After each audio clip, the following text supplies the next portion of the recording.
जय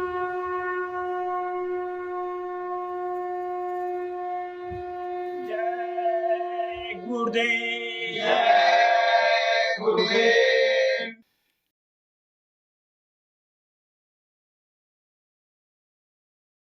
जय गुरुदेव। जय गुरुदेव। निराली है सत्य गुरु ये लीला तुम्हारी।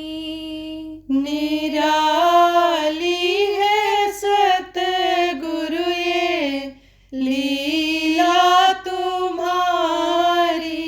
समझ कौन सकता है महिमा तुम्हारी। समझ कौन सकता है महिमा तुम्हारी।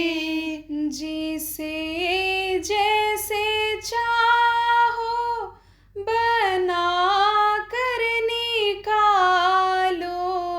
जिसे जैसा चाहो बना कर निकालो। यह सर्व सृष्टि है नाट्यशाला तुम्हारी।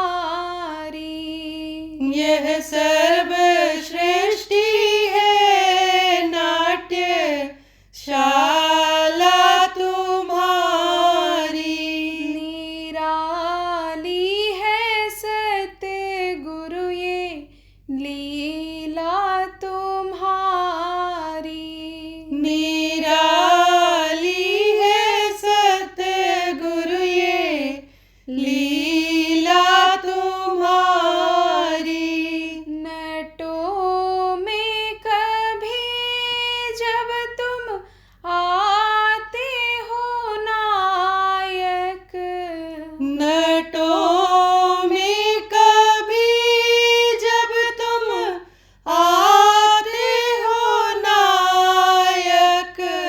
तो ले आती है तुमको इच्छा तुम्हारी। तो ले आती है तुमको इच्छा तुम्हारी। निराली है सत्य गुरु ये लीला तुम्हारी। निराली है सतगुरु ये लीला तुम्हारी। जो है तेरे प्रेमी वो यह चाहते हैं। जो है तेरे प्रेमी वो यह चाहते हैं। हृदय में रहे प्रेम प्रतिमा तुम्हारी। हृदय में रहे प्रेम प्रतिमा तुम्हारी। निराली है सत्य गुरु ये लीला तुम्हारी। निराली है सतगुरु ये लीला तुम्हारी। समझ कौन सकता है महिमा तुम्हारी। समझ कौन सकता है महिमा तुम्हारी। जय गुरुदेव। जय गुरुदेव।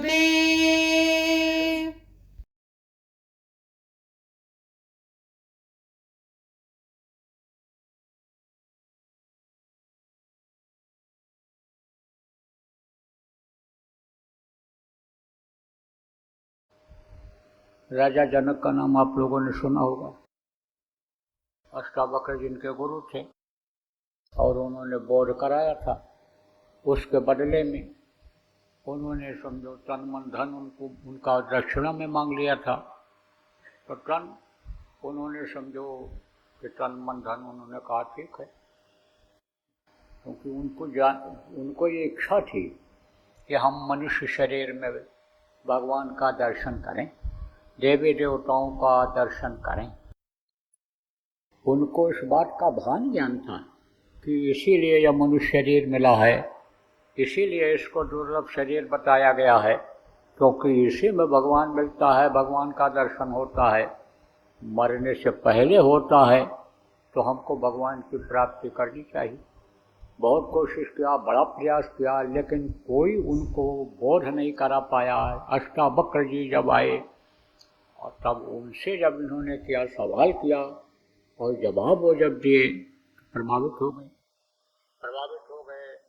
तब उन्होंने कहा ठीक है, बोध तो हम आपको करा देंगे, दर्शन तो हम आपको करा देंगे, हम आपको ऊपरी लोगों का सैर करा देंगे, घुमा देंगे, लेकिन तुमको दक्षिणा देनी पड़ेगी। बोले ठीक है, जो मेरे पास है मैं आपको दूंगा। तब कहा कि सोच लो राजा। बोले सोच लिया। बोले सोच लो। अरे बोले सोच लिया, क्या मांगोगे? राजा ही को मांगोगे और क्या मांगोगे? अब उनको क्या पता। तब ऐसे समझो उन्होंने कहा अपना तुम तन मुझे दे दो, मन दे दो और अपना धन दे दो, तन मन धन हमको दे दो। अब राजा बड़े चक्कर में पड़े। बोले सब कुछ तो मांग लिया, मेरे पास रह ही क्या गया। तब बोले ठीक है, तन मन धन सब दे दिया आपको, अब आप हुक्म करिए करना क्या है। तब बोले दरबार में यहाँ जितने भी लोग बैठे हुए हैं, जितने भी लोग यहाँ उपस्थित हैं, तुम उनका जूता उतारो, उतार करके कट्ठर बांधो और अपने सिर पर रख करके घूम करके आओ। तो गए, घूम करके आए, कोई सर नहीं, कोई आया नहीं। बड़ी चीज जब कोई पाने को होता है तब छोटी चीज की कुर्बानी तो करनी ही पड़ती है। मान सम्मान ये बहुत बड़ा एक तरह से परमार्थ में बाधक होता है। इसीलिए कहा गया छोटे बन जाओ, छोटे बन जाओ तो सब प्यार करेंगे। देखो अब इधर गर्मी बढ़ रही है, बड़ी बड़ी जितनी भी घास होगी ये सब जल जाएगी, और छोटी घास जो ये दूब है, दूब खूब की खूब, ये बैसाख जेठ में भी हरी भरी रहती है, कभी भी ये नहीं सूखती है। ऐसे छोटापन आया, दीनता आ गई, घूम करके आए।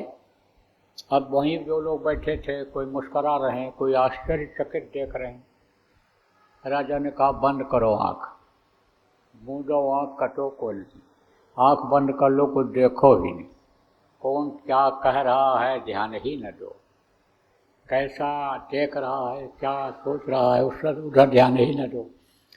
लेकिन जब मन कहाँ मानने वाला, ये चंचल चपल मैं मनाऊँ मैं कैसे, बता दो प्रभु तुमको पाऊँ मैं कैसे, बता दो गुरु तुमको पाऊँ मैं कैसे, प्रार्थना बोली जाती है। तो चंचल मन ये कहाँ रुकने वाला, ये तो चलता ही चलता है, हमेशा ये चलता ही रहता है। जब तक इस शरीर में अन्य समझो की नींद नहीं आती है, तब तक ये देखो सोचता ही रहता है, कुछ न कुछ इधर उधर खुराफात करता ही रहता है। तो मन कहाँ मानने वाला। और मन के सुख के लिए ही उनका राजपाट सब कुछ था। मन को ही तो सुख मिलता है, खाते हो तो मन प्रसन्न होता है, कोई सम्मान इज्जत दे देता है तो मन प्रसन्न होता है। मन को ही खुराक मिलता है, देखने का भी खुराक, सुनने का भी खुराक। शरीर से कोई भी काम करते हो तो मन ही खुश होता है। तो मन उनका मलिन हो रहा था, क्योंकि राज सुख जा रहा था। तब देखा, सोचा, कहा भाई राजा का तो अब ये राज्य हो गया, हमारा राज्य तो अब ये ऋषि का हो गया, ये तो गुरु जी का हो गया। अब तो वो यहाँ राज करेंगे गद्दी पर हमारे। खजाना भी उनका हो गया, मेरा नहीं रह गया। फौज फाटे भी उनके हो गए, प्रजा भी अब उन्हीं के अधीन हो गई। अब तो मेरा कुछ नहीं रहा। मेरे बीवी बच्चे भी समझ लो कि अब जब यहाँ रहते हैं, राजमहल में रहते, वो भी मेरे कहने पर अब नहीं चलेंगे। वो तो कहेंगे हमारे राज्य में हमारे रहते हो, ऋषि कहेंगे अब हमारा कहना मानो। तो मेरा तो कोई रह ही नहीं गया। तब ऋषि ने डांटा, अरे राजा, जब तूने तन दे दिया, धन दे दिया, तो मन मुझे क्यों नहीं देना है? तो मन को उधर क्यों लगाए हुए है? तो मन मेरी तरफ लगा, देख अब मुझे ही देख, अब वो सब भूल जा तू, तेरा कुछ नहीं रह गया, अब तू मेरी तरफ देख। जब देखा, तेरी नज़रों में कोई करामात है, हर समय होती अमृत की बरसात है। जब देखा, आँख से आँख मिली और दया जारी हुई, खुल गई। क्या खुल गई? दिव्य दृष्टि। इन्हीं दोनों आँखों के बीच में प्रेमियों जो नामदानी हो आप लोग, आपको बताया गया जीवात्मा बैठी हुई है, उसमें एक आँख है, तीसरी आँख है। वो खुल जाने से ऊपरी लोकों में जो भी चीज़ें हैं सब यहीं बैठे बैठे दिखाई पड़ती हैं। देवी देवताओं का दर्शन होता है। तो खुल गई वो आँख और निकल गए ऊपर। अब वहाँ भ्रमण करने लगे, वहाँ भ्रमण करने लगे, घूमने लग गए, आनंद लेने लग गए, मस्ती लेने लग गए। यहाँ की उमस, यहाँ की गंदगी, यहाँ इस दुख का, संसार का ये दुख, यह सब छूट गया। अब ऋषि कह रहे लौटो लौटो लौटो, कह रहे नहीं नहीं, अब हमको मत बुलाओ, मत बुलाओ। क्यों? सुख पा करके कोई समझो छोड़ना चाहता उसको। देखो, सपने में कोई बढ़िया सपना आ जाए तो जल्दी भूलता है। जब वो आँख खोलता है सुबह, तब भी यही देखता है मोटा गद्दा पर सोए थे, राजा थे, महाराजा बन गए थे, सेठ साहूकार बन गए थे, बड़े अधिकारी के घर में देखो हम थे। जल्दी भूलता नहीं है। तो यहाँ आए तो भी अभी समझो कि वही बात याद आ रही, आना नहीं चाहते थे। लेकिन पतंग जो उड़ाता है, डोर उसके हाथ में रहता है। वो जिधर चाहता है पतंग को घुमाता है, ढीला करता है, डोर ऊपर चला जाता है, खींच लेता है, पतंग नीचे आ जाता है। ऐसे ही खींच दिया, सूरज को खींच दिया जो ऊपर चढ़ी हुई थी।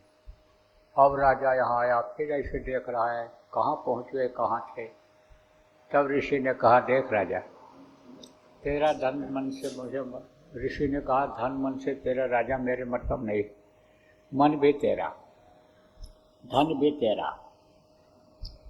आप समझो कि कहा राजपाट और बीबी बच्चे जो भी थे तेरे पास, वैसे के वैसे सब तेरे पास आ गए। लेकिन तू जो भी दौलत मिली है उसको तू बरकरार रखना। तू मन को भी अपना न समझना और धन को भी अपना न समझना, राज सुख को भी अपना न समझना। अपना जो धन तुझको मिला है, आत्मधन, उसी को तू अपना समझना। तो राजा जनक विदेही कहलाए। विदेही किसको कहते हैं? ऐसे बैठे रहो और होश न रहे, तब आप शरीर में रहते हुए भी विदेही रहोगे। ये आत्मा जब निकलती है, आप जो लोग साधना करते हो आपको मालूम है, जब जीवात्मा निकलती है तब इसमें कुछ जान रहती है? कुछ नहीं, ऐसे ही निकल जाते थे ऊपरी लोगों में। तो वो भजन की शक्ति थी, भजन की शक्ति से उन्होंने बचाया था। किसको? जहाँ पापी कुकर्मी जीवों को नरकों में सताया जा रहा था, मार पड़ रही थी, चिल्ला रहे थे, राजा जनक उधर से जा रहे थे, देखा बेचारों के ऊपर मार पड़ रही है। तो कहा, संत हृदय नवनीत समाना, कहा कभी न पै काहे न जाना। संतों का, साधकों का, ऋषियों का जो हृदय होता है वो क्या होता है? कोमल मुलायम, मक्खन की तरह से कोमल होता है। मक्खन जैसे मुलायम होता, कोमल होता, ऐसे उनका हृदय होता है। बहुत जल्दी पिघल जाता है। देखो मक्खन बहुत जल्दी पिघल जाता है, ऐसे ही उनका हृदय होता पिघल गया। तो कहा भाई सजा तुम दे रहे हो। तो उनके दूत थे यमराज के, उनसे कहा सजा तुम दे रहे हो, लेकिन ये बताओ कर्मों की सजा से इनको छुटकारा कैसे मिल सकता है, ये उपाय बताओ। तब उन जल्लादों ने कहा कि यमराज से आपको पूछना पड़ेगा। तो उन्होंने यमराज से पूछा कि इनकी सजा माफ कैसे हो सकती है। तब यमराज ने कहा कि कोई अगर अपने भजन का कुछ अंश दे दे, अपनी तपस्या साधना का कुछ अंश अगर दे दे, इसके बदले में जो ये इनको मार पड़ रही है, जो इनके पाप बने हैं, वो पाप इनके खत्म हो जाएं, तब तो इनकी जान बच सकती है। और नहीं तो इनको सजा जब पूरी हो जाएगी तभी ये जा पाएंगे, तभी इनको छोड़ा जाएगा। ऐसे नहीं जा सकते, छोड़ नहीं छोड़े जाएंगे।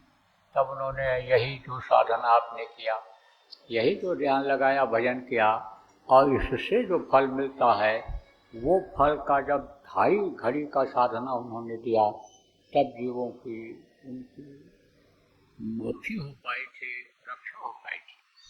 लेकिन एक चीज़ आपको प्रेम में और बता दें कि वहाँ से निकलने के बाद भी छुटकारा उनको नहीं मिला कि वो स्वर्ग और वैकुंठ में जाने लायक हो जाएं, वो समझो ब्रह्म पार ब्रह्म लोकों में जाने लायक हो जाएं, वो सतलोक अलखलोक में जाने लायक बन जाएं। उनको फिर कहाँ आना पड़ा? उनको आना पड़ा 84 में।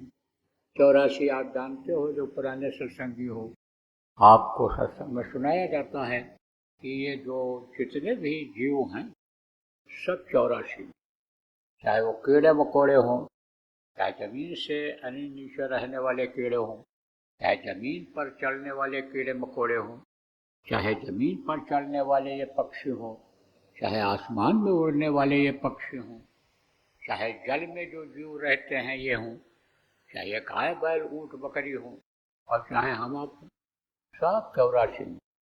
84 किसको कहते हैं? 84 लाख योनियाँ हैं, 84 लाख योनियाँ। और उन योनियों में जाना पड़ता है। किसको जाना पड़ता है? यही जो परमात्मा की अंश जीवात्मा हमारे आपके शरीर को चला रही है, हाथ पैर को जो हिला रही है, बुलवा रही है, अब काम करा रही है, इसी आत्मा को 84 में जाना पड़ता है कर्मों के अनुसार। अब उसमें 84 लाख योनियाँ हैं, 84 लाख में योनि में जन्मना और मरना पड़ता है, और हर जन्मने में तकलीफ होती है, हर बार मरने में तकलीफ होती है।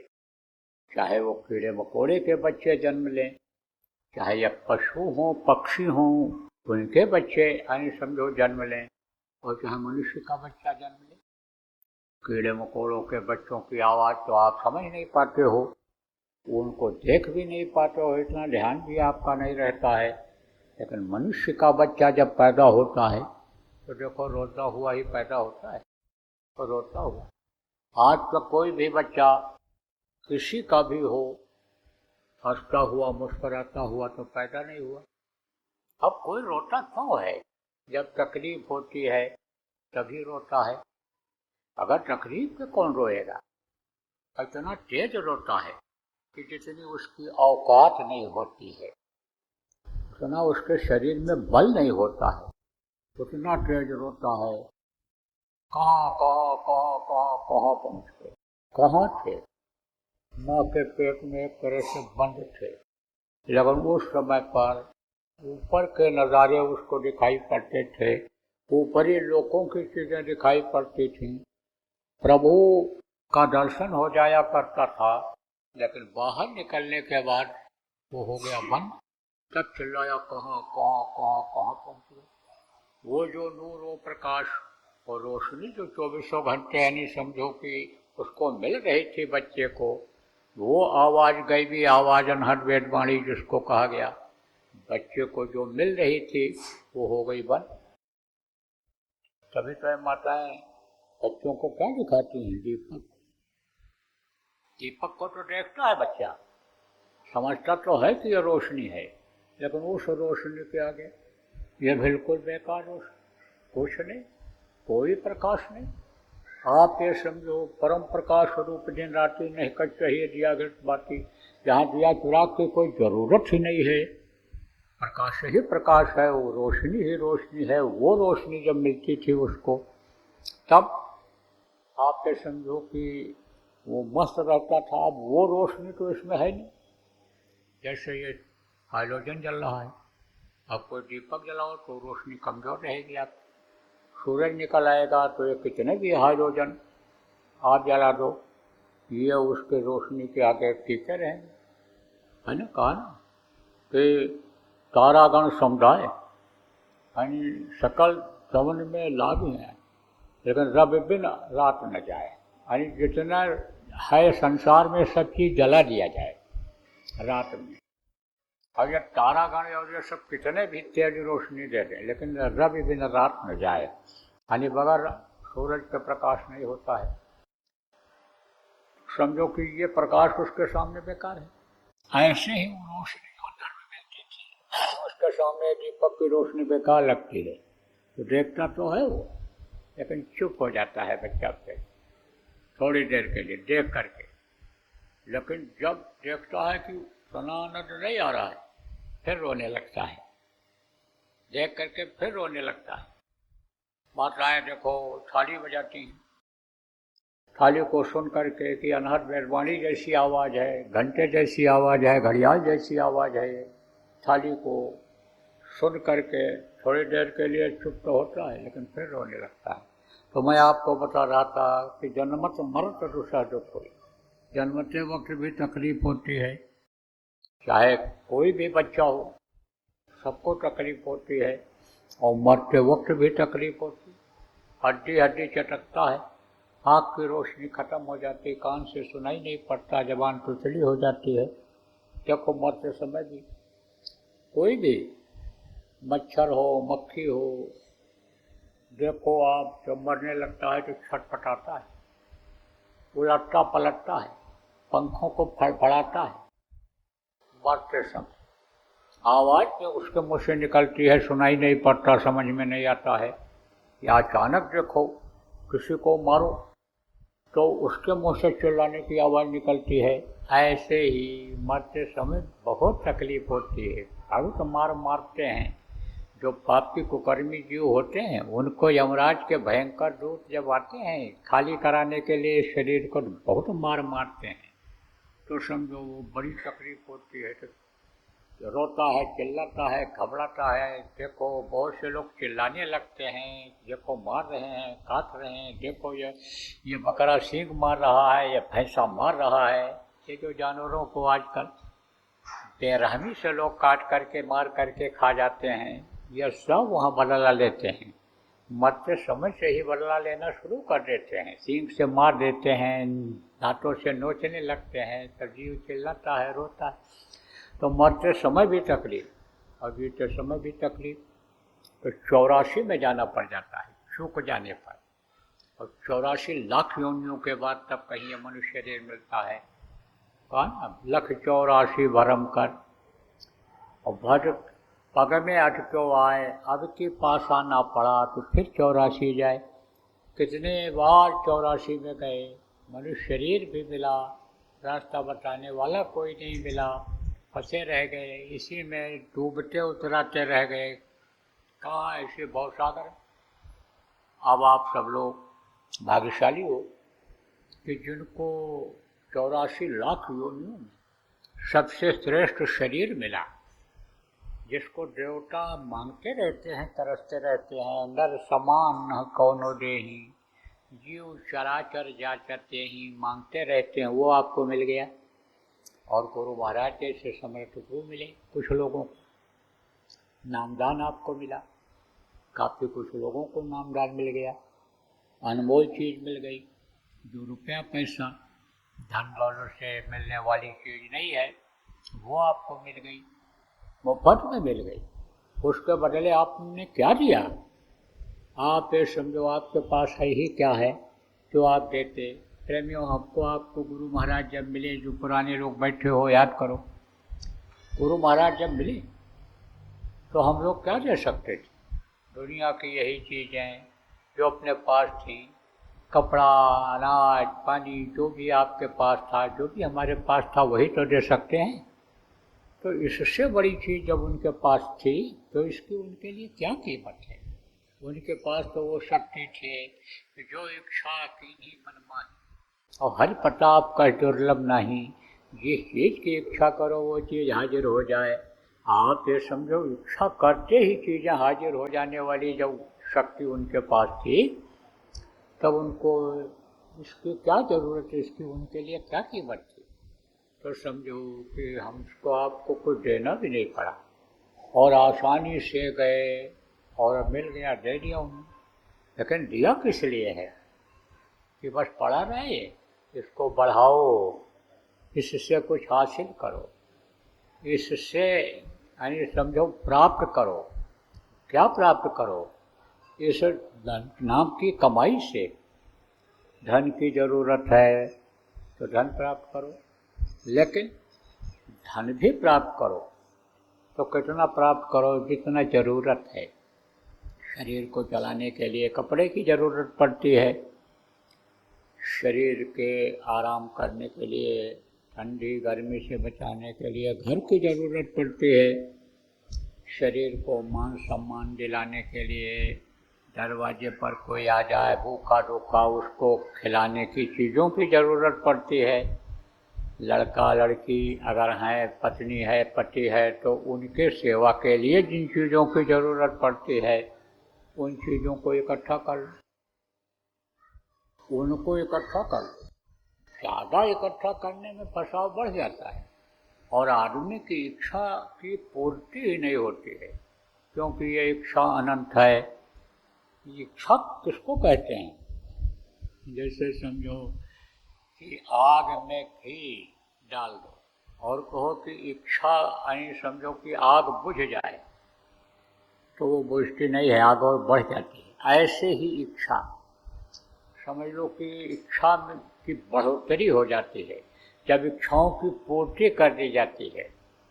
जिसकी नहीं भी ज़रूरत है वो चीज़ जब मिल जाता है, ज़्यादा मिल जाता है, तो उस इच्छा की पूर्ति हो जाती है उस समय, लेकिन वो और बढ़ती चली जाती है। आग में समझो कि जैसे घी पड़ गया, ऐसे इच्छा की पूर्ति जो होती है वो आग में घी का काम जैसी करती है, तो उसमें जीव फंस जाता है। एक दुकान था 4 हो जाए, 1 बीघा ज़मीन 10 बीघा हो जाए, एक जगह नौकरी करते थे, जब छुट्टी मिली तो सुबह शाम की फिर दूसरी जगह 2 घंटे की नौकरी कर लिया, तो फंसाव बढ़ता चला जाता है और उसी में ये जीवन खत्म होता चला जा रहा है। कि दिन रात रूपी जो चूहे हैं ये उम्र को काट करके ख़त्म कर दे रहे हैं। यह समय जो आज आपको मिला है कल मिलेगा? नहीं मिलेगा। परिवर्तनशील संसार में बदलाव बराबर होता ही रहता है।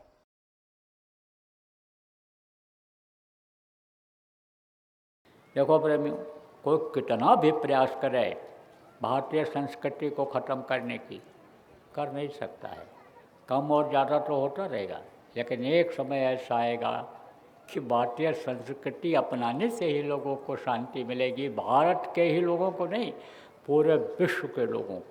जब वो शांति की तलाश में भगेंगे, जैसे अब हरे रामा हरे कृष्णा गलियों में घूमते हैं आते हैं, ऐसे ही शांति तो मिलेगी। भारत देश से शांति मिलेगी, यानी भारतीय संस्कृति से। जय गुरुदेव। सरकारी व गैर सरकारी अनुदान के लिए बिना सत्संगियों के सहयोग द्वारा जनहित के कार्यों में लगी हुई बाबा जय गुरुदेव धर्म विकास संस्था का मुख्यालय पिंगलेश्वर रेलवे स्टेशन के सामने मक्सी रोड, उज्जैन, मध्य प्रदेश में है। यहाँ पर सत्संग व नामदान का कार्यक्रम होता रहता है। अतः आप श्रोताओं से अनुरोध है कि बाबा उमाकांत जी महाराज के आश्रम उज्जैन एक बार परिवार सहित जरूर पधारिएगा। आपके सुझाव के लिए व्हाट्सएप नंबर 600700। जय गुरुदेव।